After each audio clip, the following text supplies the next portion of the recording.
toujours assez complexe, assez sophistiqué. D'accord. Hein, ici. Qu'est-ce qui se passe là? Ici, on fait saisir et puis on amène en rotation. C'est vraiment un mouvement de rotation comme ça. Okay. On est soit en aspiration à ce moment-là, soit on est en train d'entrer. Okay, peu importe.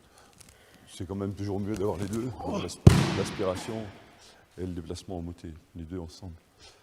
Cette main fait venir. Okay, la façon de faire saisir est importante. Si vous faites prendre comme ça, vous avez très peu d'action sur son centre.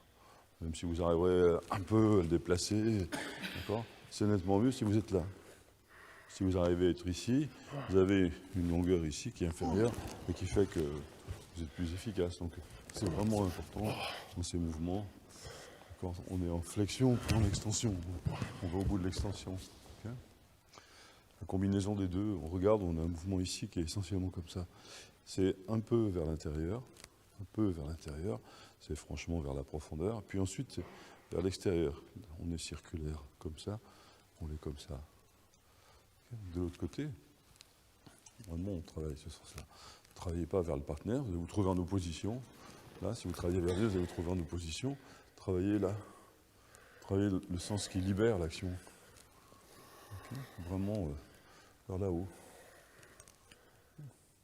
Dans cette position-là, on ne peut pas empêcher l'action ici. Tandis que là, vous êtes comme ça, vous êtes en franche opposition. Ici, le pouce a une certaine solidité, mais quand vous le travaillez, il vient en flexion. Okay. Après, il y a la question des deux mains. Il y a une main qui est franchement en homoté, et l'autre qui est en haut là. C'est yin-yang. Hein.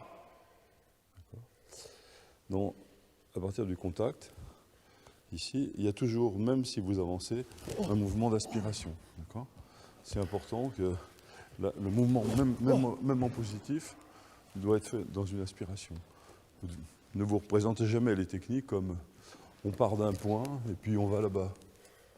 Okay, il y a toujours une part d'absorption, une part de projection. Il n'y a jamais que l'un ou que l'autre. Okay, vous comprenez ça? D'accord? Donc,